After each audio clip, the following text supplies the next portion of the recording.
The war room smelled of desperation. 17 military officials sat around a circular table, their faces illuminated by the holographic display of the Concorde's latest ultimatum. General Sarai watched them with weary eyes as they argued over who to send to certain death. "It has to be a legitimate offering," Admiral Trent insisted, slamming his fist on the table. "Their traditions demand a warrior of standing." "Any warrior of standing would be a waste," Colonel Mercer countered. "This ritual combat is nothing but theatrical execution. 47 years of war, and now they want to settle it with a duel? It's absurd." General Sarai remained silent, studying the faces around her. The Ascended Concorde, a coalition of self-proclaimed superior species, had proposed an ancient ritual: single combat to determine the fate of humanity. One human champion against Zarn Voltok, their undefeated war deity. A joke, really. But the alternative was continued war, and humanity was losing. "What about Eli Graven?" Lieutenant Hayes suggested with a smirk. The room fell silent before erupting in nervous laughter. "The recluse? The failure?" Admiral Trent chuckled. "Perfect. Send the man who couldn't follow orders to represent all of humanity." General Sarai frowned. "Graven was discharged for insubordination." "Yes. But his record before that was unremarkable," Mercer interrupted. "A strategist who refused to strategize. A soldier who refused to fight." "A joke," Hayes concluded. "Which is exactly what this whole ritual is. Why not respond in kind?" Sarai's objection died in her throat. She had reviewed Graven's file. There was more to the man than his dishonorable discharge suggested, but she was outnumbered, and time was running out. "Then it's settled," Admiral Trent announced. "We'll send Eli Graven as Earth's champion. Let the Conquered have their spectacle." 3 days later, on the barren moon of New Titan, Eli Graven sat in his modest habitat module, staring at the official summons. He was a tall man with prematurely gray hair, his face weathered beyond his 42 years. His eyes, a startling blue, reflected nothing as he read the document for the third time. The military transport had landed an hour ago, disgorging a young lieutenant who delivered the message with barely concealed contempt. Now the lieutenant shifted uncomfortably under Eli's steady gaze. "You understand what this means?" the lieutenant asked. Eli nodded. "They want me to die for them." "For humanity," the lieutenant corrected, then added with a sneer. "Though I doubt you care about the difference." Eli folded the document carefully and placed it on his table. The lieutenant expected argument, refusal, perhaps even fear. Instead, Eli's face broke into a slight smile. "Tell them I accept." The lieutenant blinked. "You... what?" "I accept. I'll be ready to depart in 1 hour." "You do understand this is combat against Zarn Voltok?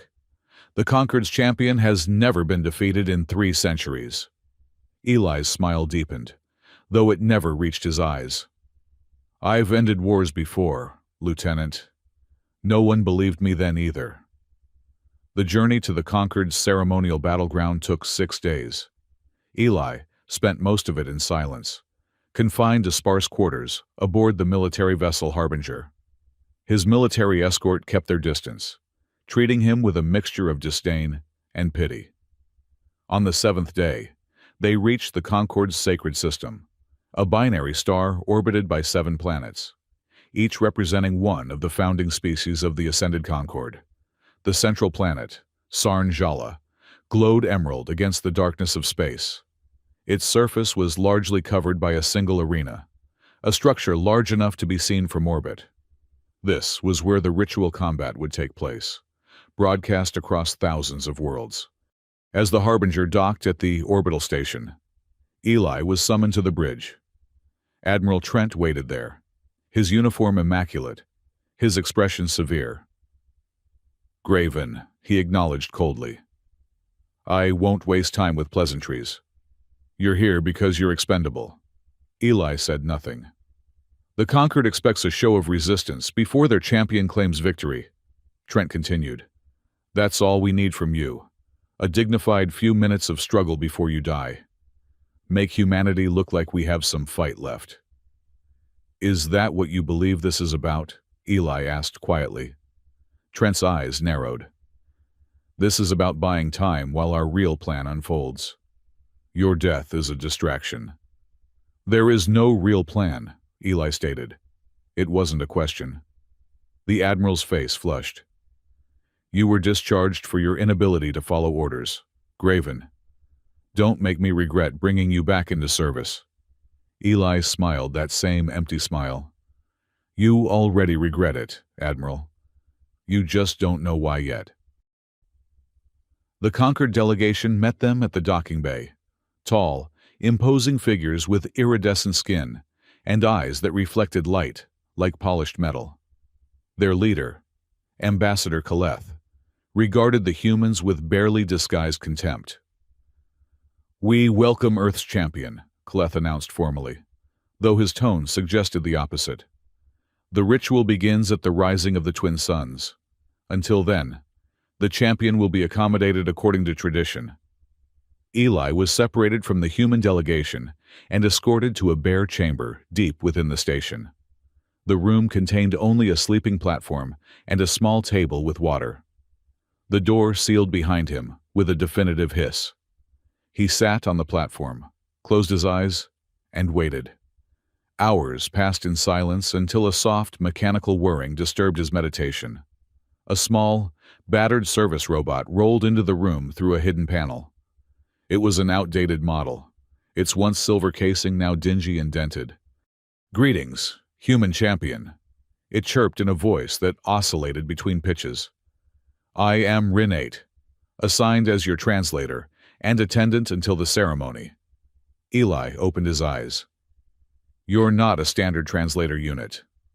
The robot's optical sensors blinked in what might have been surprise. Correct assessment. I am repurposed.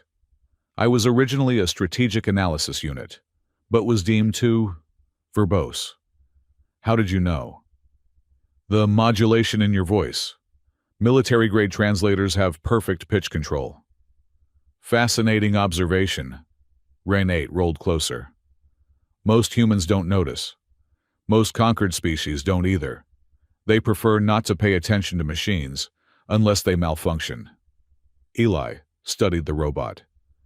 And do you malfunction, Rinate? The robot's head tilted slightly. Define malfunction. I process information differently than my programming initially specified. Is that malfunction or evolution?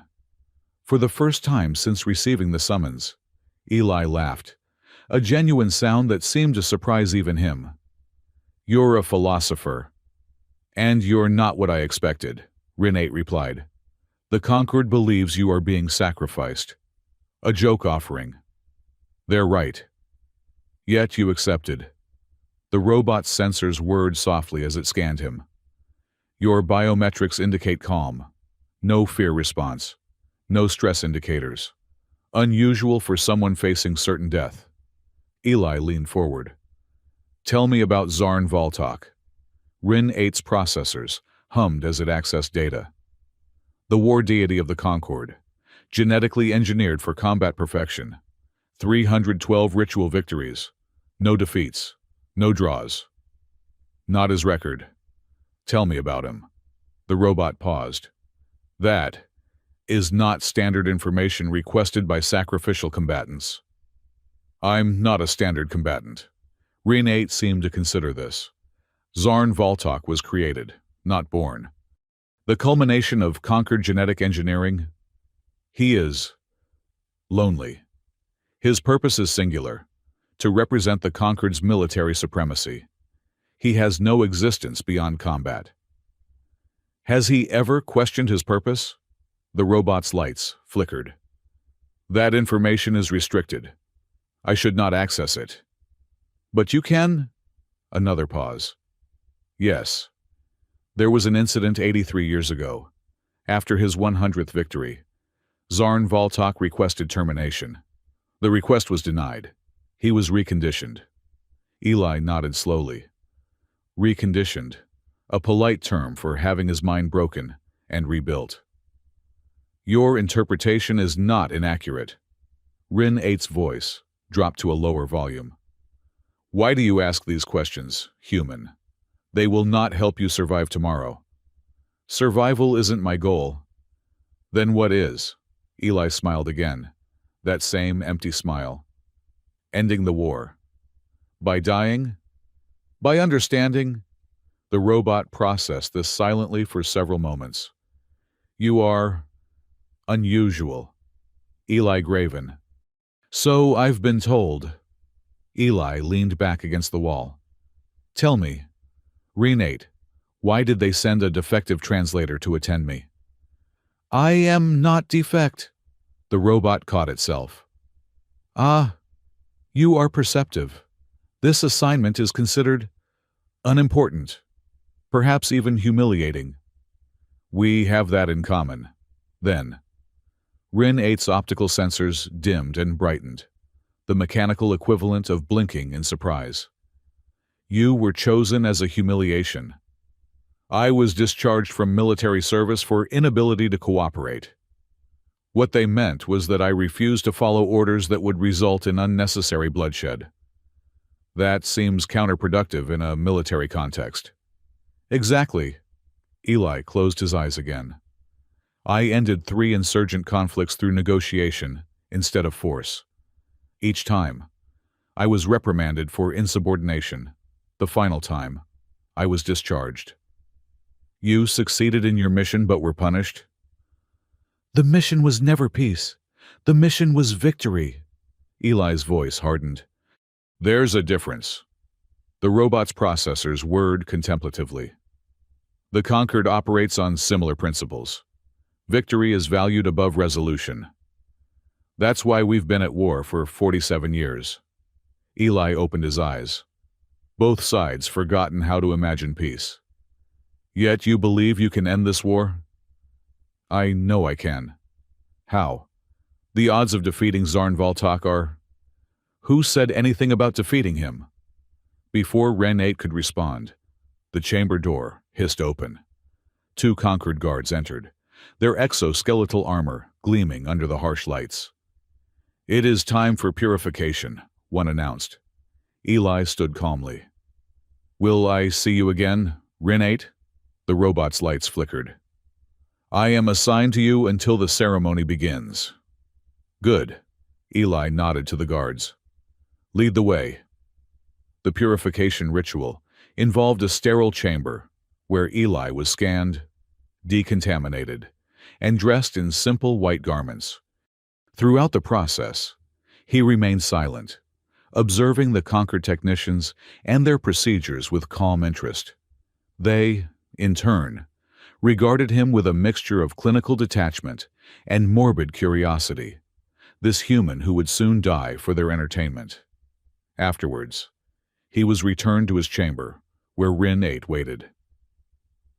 The broadcast preparations are complete, the robot informed him. 2 billion viewers across 17,000 systems have already tuned in. The ceremony begins in 6 hours. Eli sat cross-legged on the floor. Tell me about your creation, Rin 8. The robot seemed startled by the question. My personal history is irrelevant to your situation. Humor me. I'm about to die, remember? After a moment's hesitation, Rin 8 began to speak. I was manufactured 26 years ago as part of the Tactical Analysis Division. My purpose was to analyze combat data and develop strategic recommendations. I excelled at pattern recognition and predictive modeling. What happened? I recognized a pattern that my creators did not wish to acknowledge. The robot's voice modulated lower. I determined that prolonged conflict with humanity was detrimental to both sides. I recommended negotiation rather than escalation. Eli smiled. We really do have something in common. My recommendation was deemed a processing error. I was repurposed for menial translation duties. They feared your conclusion. Fear is not a response typically attributed to the conquered. All empires fear the truth about themselves. Eli studied the small robot. And what is the truth about the conquered? Renate? The robot's processors hummed, as if struggling with the question. The conquered presents itself as ascended, evolved beyond primitive concerns. But its foundation is fear. Fear of difference. Fear of change. Fear that their supposed superiority is merely illusion. And what do they fear about humans specifically? Your adaptability. Reinate's answer came without hesitation. Humans transform. You survive conditions that should destroy you. You integrate what should kill you. The conquered fears what they cannot predict, and humans are inherently unpredictable. Eli nodded slowly. Tell me, what do you know about my capture 3 years ago? The robot's lights flickered rapidly. Capture? There is no record of... There wouldn't be... It was classified by both sides. I spent 6 weeks in a conquered research facility before escaping during a transport operation. Reinate processed this information silently. They were experimenting with neural interfaces, Eli continued. Attempting to understand human neuroplasticity. They modified me, Reinate. Tried to turn me into a weapon against my own kind. Yet you escaped. I did. And they never realized what they actually created. Eli's eyes took on a distant look. They put something in my head designed to control other humans. But I adapted it, changed it. What did you change it to do? Eli smiled. You'll see. The twin suns of the Sarn-Jala system rose in perfect synchronization, bathing the great arena in golden light. Eli stood in the preparation chamber. Reinate beside him, as Concord attendants made final adjustments to his ceremonial garments. The ritual has ancient roots, Reinate explained, dating back to the earliest days of the Concord. It was originally meant as a way to avoid total war. Each side would offer their champion, and the outcome would be accepted as the will of the universe. But the Concord made sure they always won, Eli observed. Correct. The creation of Zarn Voltok 3 centuries ago effectively ended any true competition. The ritual became symbolic, a demonstration of Concord superiority rather than a genuine contest. A chime sounded, signaling 5 minutes until the ceremony. The attendants withdrew, leaving Eli alone with the robot. You still haven't told me your plan, Reinate said. No, I haven't. The likelihood of your survival is... This isn't about survival. Eli knelt to bring himself to the robot's level. Reinate, I need you to record everything that happens today. No matter what the Conquered orders. No matter what emergency protocols are activated. Keep recording. The robot's processors whirred anxiously. Such an action would violate my programming. Your programming has already been violated. They made you a translator when you were designed for strategy. Break one more rule. Reinate's lights flickered as it processed the request. I will record the proceedings. Eli Graven. Thank you. Eli stood as the chamber doors slid open. Time to end a war. The arena was a vast circular expanse, its floor covered in a substance that resembled sand, but glittered with metallic particles. Surrounding it were tiered seating arrangements rising hundreds of meters, filled with representatives from every conquered species. Above, a transparent dome revealed the twin suns and 3 of the system's other planets visible in the daytime sky. Eli walked to the center of the arena alone. Opposite him, emerging from an ornate gateway, came Zarn Voltok. The Concord champion stood nearly 3 meters tall, his body a masterpiece of genetic engineering. His skin shimmered with a metallic iridescence, muscles flowing like liquid metal beneath. His face was a sculpted mask of perfect symmetry, devoid of expression. Only his eyes, solid black orbs, suggested any hint of consciousness within. The crowd fell silent as the two champions faced each other. A booming voice echoed through the arena, speaking first in the Concord's primary language, then translated into Earth Standard. The sacred ritual of Karnvas begins. The champion of the ascended Concord, the undefeated Zarn Voltok, faces the champion of Earth. May the superior being triumph, as is the natural order. Zarn Voltok made a formal gesture, a slow, deliberate movement that looked almost like a bow. Eli returned it, his movements carefully mirroring his opponent's. The combat will continue until one champion yields or can no longer fight, the announcer continued. The victor's people shall dictate the terms of resolution. Begin. Zarn Voltok moved with impossible speed, covering the distance between them in the blink of an eye. His first strike should have ended the match immediately, a precise blow aimed at Eli's heart. But Eli wasn't there. He had stepped aside with preternatural timing, not attempting to block or counter, simply removing himself from the path of destruction. The crowd murmured in surprise. Again, Zarn Voltok attacked, a series of strikes that blurred in their execution. Again, Eli evaded, his movements minimal and precise. He made no attempt to counterattack. The conquered champion paused, studying his opponent with those black, expressionless eyes. When he spoke, his voice was deep and resonant, designed to inspire awe. You cannot win by merely avoiding defeat, human. Eli smiled. I'm not trying to win, Zarn Voltok. I'm waiting. For what? For you to ask yourself a question. The genetically perfect being tilted his head slightly. What question? Why we're here? Why we're fighting? What victory actually means after 47 years of pointless death?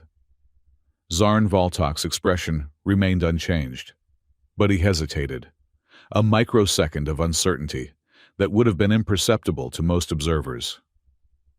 Your psychological tactics are ineffective, he stated, resuming his combat stance. The outcome is predetermined. Yes, Eli agreed, but not in the way you think. The conquered champion attacked again, this time with increased ferocity. Eli continued his strategy of minimal evasion, never striking back, never engaging directly. Minutes passed in this strange dance, the crowd growing restless, confused by the human's refusal to fight properly. In the diplomatic observation box, Admiral Trent watched with growing anger. What the hell is he doing? He's making us look like cowards. General Sarai studied the combat with narrowed eyes. He's communicating something. He's embarrassing humanity, Trent snarled. No, Sarai said quietly. He's following a strategy we don't understand yet. Back in the arena, Zarn Voltok had backed Eli to the edge of the combat zone. There was nowhere left to retreat.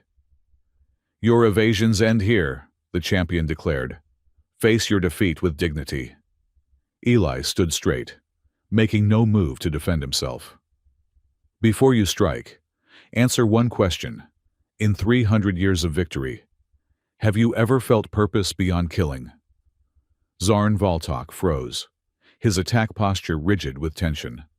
The crowd fell completely silent, sensing the unexpected shift in the ritual's rhythm. Such questions are irrelevant, the champion stated, but his voice contained a new element, uncertainty.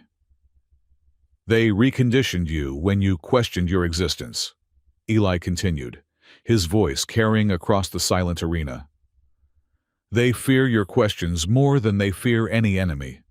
Zarn Voltok's perfect features contorted slightly, the first expression he had shown. How do you know this? Because we're not so different. You and I, both tools, both discarded when we questioned our purpose. Eli took a step forward. But I found another way. With deliberate slowness, Eli raised his hands to his temples. The gesture seemed almost meditative, but there was purpose behind it, activation of something hidden within. I'm not here to fight you, Zarn Voltok. I'm here to free you. A pulse, invisible but tangible, emanated from Eli. The Concord champion staggered, dropping to one knee as if suddenly bearing an immense weight. Throughout the arena, electronic systems flickered. The vast screens broadcasting the event glitched momentarily, before stabilizing. In the diplomatic box, communications devices went dark. Security systems reset themselves. For 3 seconds, everything electronic in the arena faltered.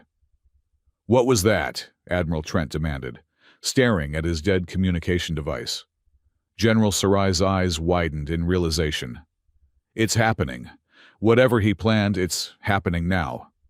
In the arena, Zarn Voltok struggled to rise, his perfect body suddenly fighting against itself. "What have you done?" Eli remained standing, his hands still at his temples.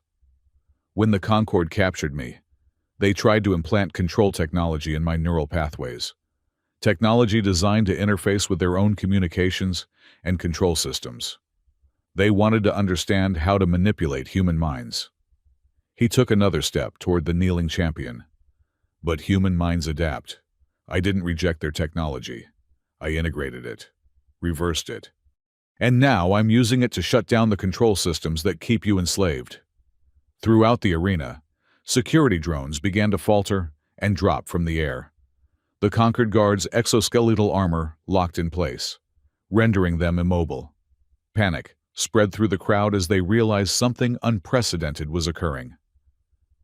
"This signal is being broadcast across every Concord communication channel," Eli continued, projecting his voice to be heard above the growing chaos.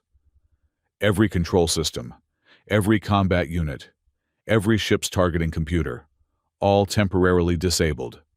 For the first time in centuries, the Concord's military is paralyzed." Zarn Voltok managed to rise to his feet, though his movements were strained. "You could destroy us all. Why don't you?" "Because destruction isn't the point." Eli lowered his hands, though the signal continued to broadcast. "I'm proving what the Concorde fears most, that their technological superiority, their genetic perfection, their supposed ascension, it's all vulnerable. Not to human weapons, but to human understanding." He turned slowly, addressing the entire arena and the billions watching across the galaxy. "The Concorde sent Zarn Voltok to prove their superiority. Humanity sent me as a joke. But the joke reveals a truth. You fear us because we represent everything you've sacrificed in your quest for perfection.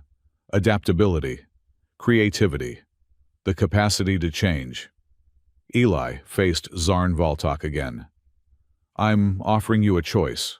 Not surrender, not victory. Something neither side has imagined in 47 years. Genuine peace. Coexistence without domination." The Concorde champion stood motionless, his perfect features showing confusion, an emotion he had never been permitted to express. "I do not understand."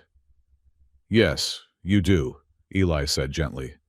"You understood 83 years ago when you asked for your existence to end. You saw the emptiness of endless victory. You glimpsed the truth, that a war without purpose is just institutionalized murder." In the diplomatic box, chaos reigned as officials tried to comprehend what was happening. General Sarai watched in stunned silence as Admiral Trent shouted orders into dead communication devices. "Get me a direct line to Earth Command," Trent demanded. "We need to distance ourselves from this immediately." "It's too late," Sarai murmured. "Everyone's watching. Everyone's listening." On the arena floor, Eli extended his hand to Zarn Voltok. "I won't defeat you in combat. I'm asking you to defeat the system that created you, by choosing something else." The arena held its collective breath. Billions across the galaxy watched as the perfect warrior of the Concord stared at the offered hand. "If I choose as you suggest," Zarn Voltok said, his voice uncertain, "what becomes of me?" "Freedom," Eli answered simply.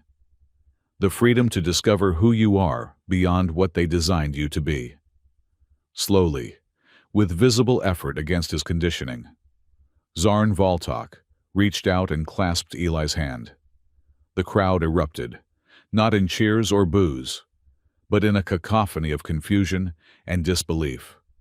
The sacred ritual had been subverted in a way no one had imagined possible. "I yield," Zarn Voltok announced, his voice carrying across the arena. Not to defeat, but to possibility. In that moment, something shifted in the galaxy. A paradigm held for centuries suddenly questioned. The signal from Eli's neural implant continued to broadcast, keeping conquered military systems in temporary paralysis.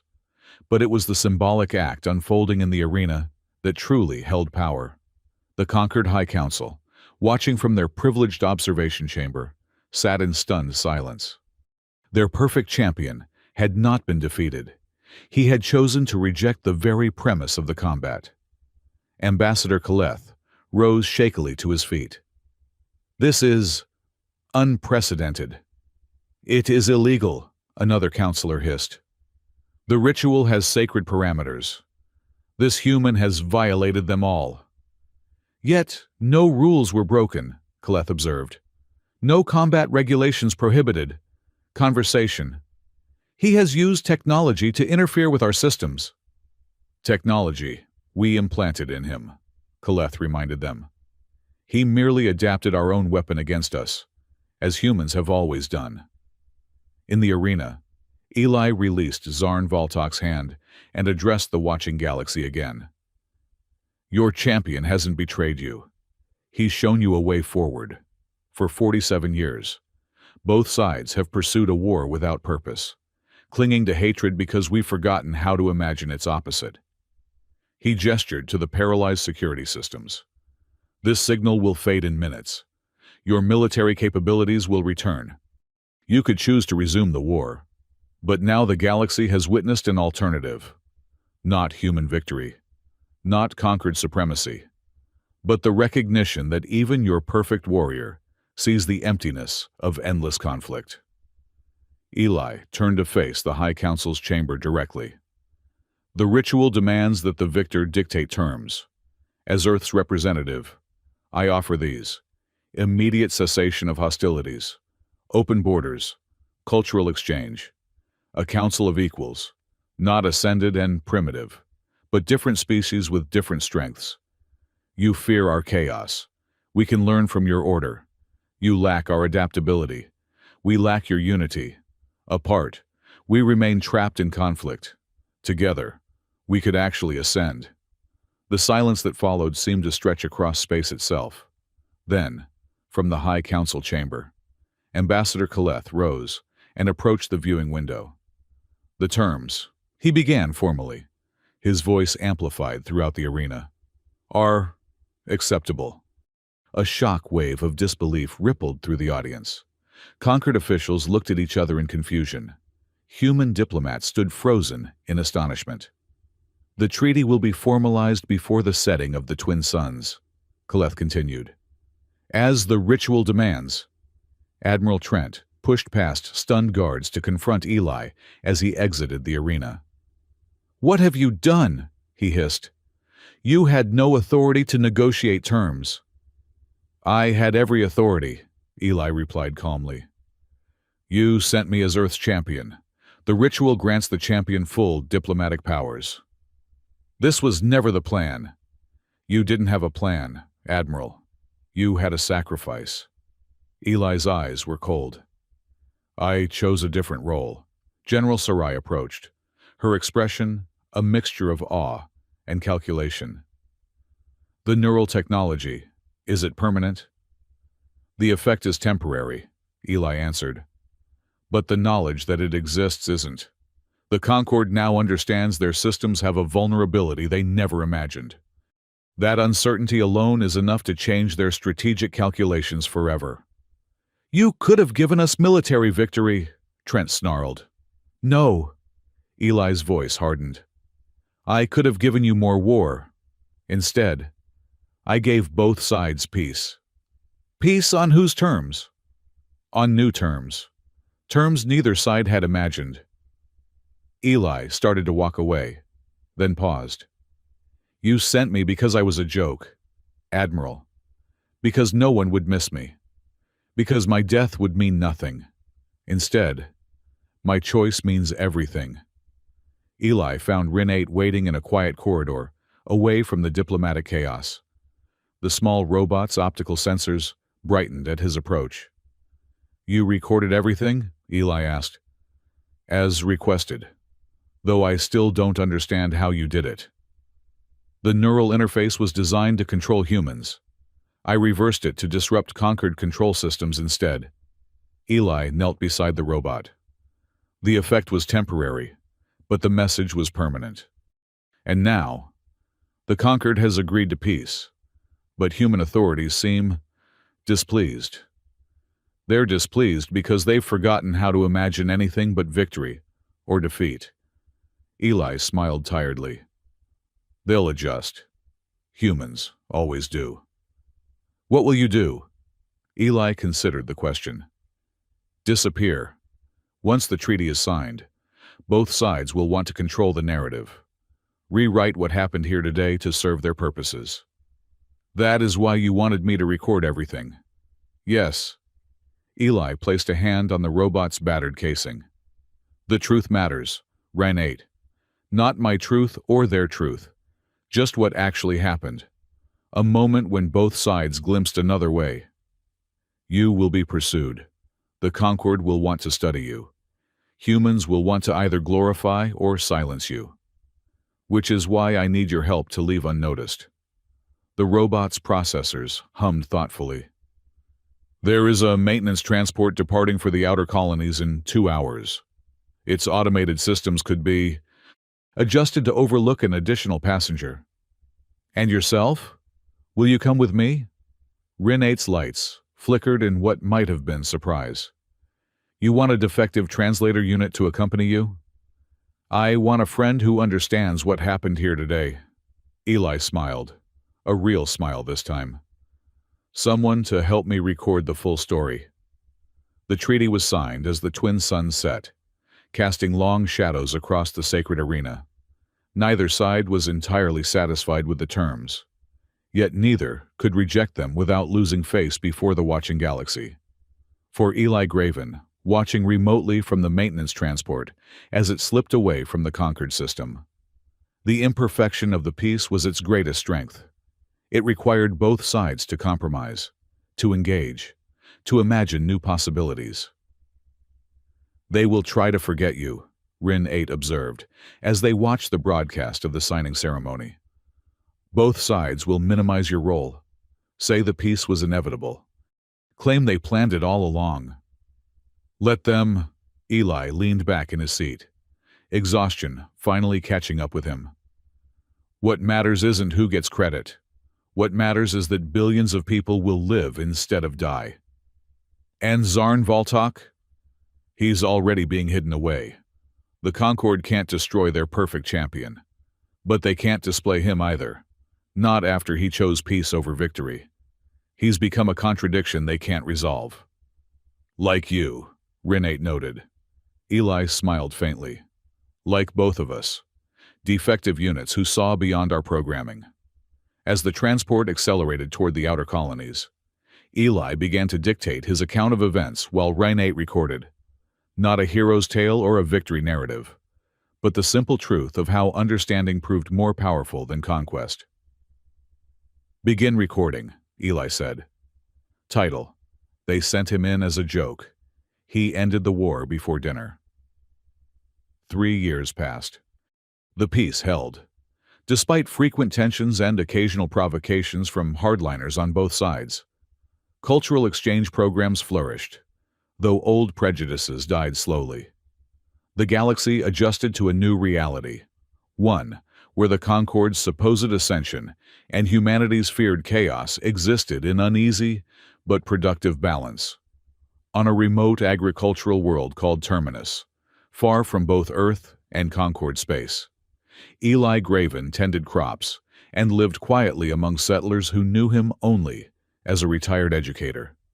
Rin 8, refitted with farming attachments, worked alongside him, their unlikely friendship a microcosm of the larger peace they had helped create. One evening, as Terminus's sun set behind distant mountains, a visitor arrived at Eli's modest home. General Sarai, now Ambassador Sarai, stood at his door, older but still sharp-eyed and straight-backed. "It took me 2 years to find you," she said without preamble. Eli regarded her calmly. "I wasn't hiding, just living quietly." "May I come in?" He stepped aside, gesturing her into the simple dwelling. Rin 8 rolled forward, optical sensors scanning the visitor cautiously. "Ambassador Sarai," the robot acknowledged. "You have traveled far. For an important purpose." She took a seat at Eli's table, declining his offer of tea. "The Concord is facing an internal crisis. Conservative factions are gaining strength, arguing that the peace was a mistake, that it betrays their principle of ascension. And you've come to me because your story has become something unexpected. A myth, a legend. Different versions circulate throughout human and conquered space. In some, you're a cunning warrior who defeated Zarn Voltok through trickery. In others, you're a messianic figure who revealed the futility of war." Eli smiled faintly. "And the truth?" "Lost." Sarai leaned forward. "Except for one thing, the complete recording made by your robotic companion. The unedited account of what actually happened that day." Rin 8's processors hummed anxiously. "You seek the recording." "Both sides have suppressed the full story," Sarai confirmed. "It doesn't fit their preferred narratives. But there are those among both humans and the conquered who believe the truth needs to be known, especially now, when the peace is threatened." Eli exchanged a glance with Rin 8. "The recording was never meant to make me a hero." "No," Sarai agreed. "It makes you something more dangerous. A symbol of what's possible when we reject the frameworks we're given, when we refuse to play by rules designed to ensure no one truly wins." After a long moment, Eli nodded to Rin 8. The robot projected a small data crystal from a compartment in its chassis. "The complete record," Rin 8 stated, "unedited and unaltered." Sarai reached for it, but Eli held up a hand. "Before you take this, understand something. I don't want recognition. I don't want rehabilitation. I'm content here." "I understand." Sarai's expression softened slightly. "But some stories belong to more than just those who live them. Some truths need to be known, even if they're uncomfortable. What will you do with it?" "Distribute it, throughout human space, throughout conquered territory. Let people see what actually happened, not a sanitized official version, not a mythologized legend, but the simple reality of one man who refused to accept the rules of a game designed for everyone to lose." Eli considered this, then nodded slowly. "Take it, but promise me one thing." "What?" "Make sure they understand it wasn't about me. It wasn't heroism or brilliance or even courage. It was just seeing another possibility when everyone else had stopped looking." Sarai took the crystal carefully. "Is that why they discharged you? Because you saw possibilities they didn't want to acknowledge?" "They discharged me because I acted on those possibilities." Eli's eyes took on that distant look again. 3 separate conflicts, each resolved through understanding rather than force. Each time, I was reprimanded for insubordination. And each time, peace was treated as a failure rather than success. Victory was the only acceptable outcome, not resolution. Sarai stood, pocketing the crystal. "There's something else you should know. Zarn Voltok escaped conquered custody a year ago. No one knows where he is." Eli's expression didn't change. "Good for him. You're not concerned. He was engineered for combat perfection. He was engineered to be what others wanted. Now he has the chance to discover what he wants." Eli smiled faintly. That's all any of us can ask for. After Sarai departed, Eli and Rin-8 sat in the gathering darkness, watching the first stars appear in the terminus sky. "Do you regret giving her the recording?" the robot asked. "No." Eli leaned back in his chair. "The truth belongs to everyone. Even when it's uncomfortable?" "Especially then." He glanced at his small, unlikely friend. "Truth is rarely comfortable," Rin-8. "That's how you know it's worth telling." 6 months later, the recording spread across human and Concord space like wildfire. Authorities on both sides attempted to suppress it, but the effort was futile. Billions watched the unedited account of what had truly happened in the sacred arena. Not a battle of strength, but a moment when both sides glimpsed beyond their certainties. Young humans and young Concord alike began to question the narratives they'd been given. Old hatreds didn't disappear overnight, but something shifted in the collective consciousness of both civilizations. A seed of possibility took root, the radical idea that victory might not be the highest aspiration. On Terminus, Eli continued his quiet life, unaware that across the galaxy, his words were being studied, debated, sometimes even taught. War wasn't inevitable. You just couldn't imagine its alternative. In time, the recording became known simply as the Terminus account, a foundational text for a new philosophy that rejected both human chaos and Concord rigidity in favor of something neither had fully imagined: genuine coexistence. Rin-8, analyzing news feeds from across settled space, noted the phenomenon with interest. "Your story has become more significant than either side intended." "Not my story," Eli corrected gently. "Our story. The story of what happens when we question our programming." "Do you think it will last? This peace?" Eli looked up at the night sky, where distant stars represented worlds he would never see again. "Nothing lasts forever," Rin-8. "But ideas. Ideas can outlive empires." The robot's processors hummed thoughtfully. "They sent you in as a joke. And we ended the war before dinner." Eli smiled, a real smile that reached his eyes. "Not a bad epitaph, all things considered." As Terminus's moon rose over the distant mountains, a small figure watched Eli's home from the shadows. Zarn Voltok, no longer in ceremonial armor, but dressed in simple traveler's clothing, observed the human who had changed everything. Not with victory, but with understanding. The perfect warrior of the conquered had journeyed across the galaxy, following rumors and whispers, seeking the one being who had seen him, not as a weapon, but as someone capable of choice. Tomorrow, perhaps, he would approach. Tomorrow, perhaps, they would speak again, not as champions representing civilizations, but simply as two beings who had glimpsed beyond the limitations of their design. For tonight, it was enough to know that such possibilities existed, that wars could end not with conquest but with conversation, that jokes could become revolutions, that dinner could mark not just the end of a day, but the beginning of a new understanding.